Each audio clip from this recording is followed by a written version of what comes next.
Thanks for watching. We appreciate you. Please, please subscribe.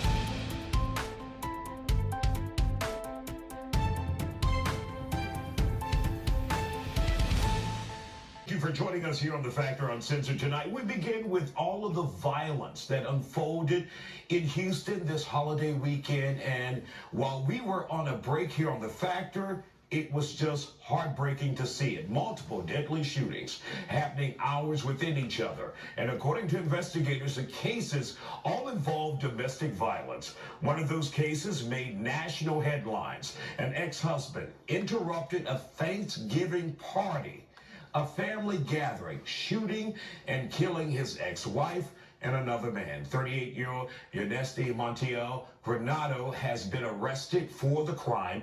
He's also injured two others in that case. Let's talk about it. Trauma therapist Chow Nguyen and domestic violence survivor Jamie Wright both join us here on The Factor Uncensored. First of all, Jamie, let's bring you in. When you saw this kind of violence happening, people are celebrating Thanksgiving, family, one of the happiest times of the year, and someone comes in with a gun and just ruins that because of their mindset, because of the way they think, because they think that is love and they don't want to let that person go. Seeing that, what did that do for you?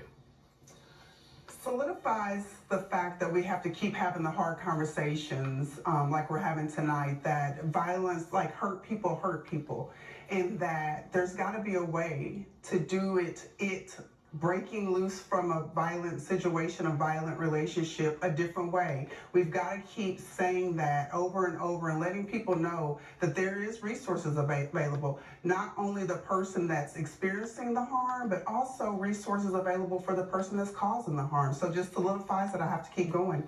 And what was your darkest moment? Take us back to that time when you went through domestic violence and you said, I have to make a change. What happened to you and what put you on the path to walking away from it all? The darkest moment was at the point where I thought that my ex was going to take my life, and I thought that my two daughters was going to bury me as a result of me saying something to him that he didn't like. And that's incredible. You're thinking already that far ahead that my children will have to bury me. Yes, sir. It was definitely a reality in my situation, yes. And so, child, we see these kinds of incidents, these kinds of tragedies in our city all the time, but it gets worse in the holidays because those who, the abusers, those who take control of people lose that control.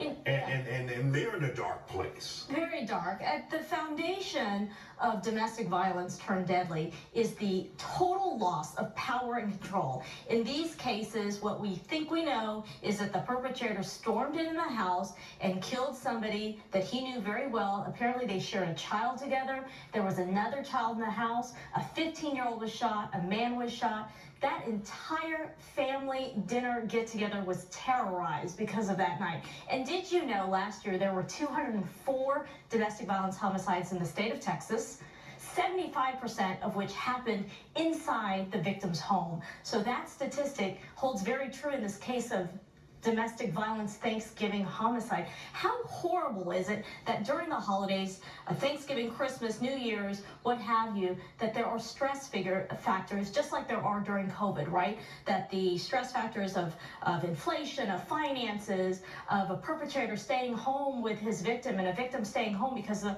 holidays can be very stressful, can escalate into such violence. We do need to shed light. We appreciate you continuing to come on, Isaiah, day after day, night after night, to talk about this issue, to let survivors know that it doesn't have to be this way. They don't have to be alone. There is help. And when you have individuals who may get away, those who may do everything that they're told to do, get out of the situation, get out of the house, leave the marriage, leave the relationship, and this monster still follows them. That monster follows them. Yeah. And still claims their lives. So many victims do the right things. They file protective orders. The justice system meant to protect them may not protect them. They leave, and we know leaving can be the most dangerous time. It's within those critical weeks and months that a perpetrator, an abuser, loses that power and control and says, I'm going to exercise the ultimate power and control. I'm going to take your life. And oftentimes they take their own lives. Absolutely. And when we talk about the individual who has the power and you as a victim or a survivor got out of the relationship, should you always have your guard up for that person if they are a dangerous person, if they are a violent person? Absolutely, Isaiah. In my humble opinion, I'm my best advocate. I'm the person that is aware of my surroundings, aware of the danger that I could be in. So absolutely, still to this day, I'm very much aware of the possibility that, he's still out there. He's very much still out there. He's very much still having to live with the fact that he no longer has power and control over me.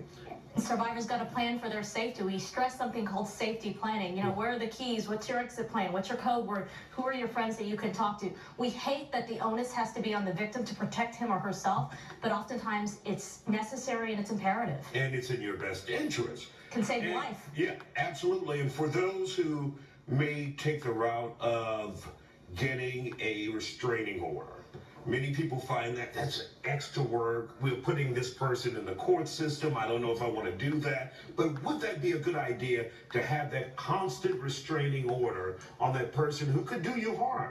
It's a case-by-case basis. We know that a lot of survivors are in real serious danger, which is why protective orders are there. But we also know survivors can heal and get counseling, supportive counseling, like the work we do as a trauma therapist.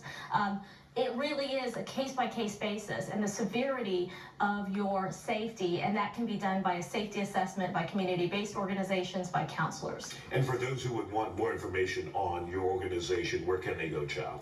They can go to your website. I work at GEM Wellness and Counseling. I also work at the Texas Family Nurse Examiners, and we have free support there as well. All right. Jamie Wright, Chow Wynn, thank you both for joining us here on the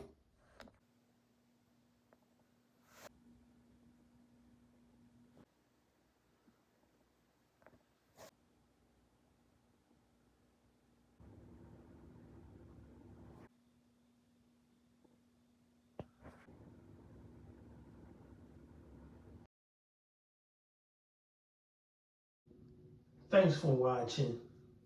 We appreciate you. Please subscribe.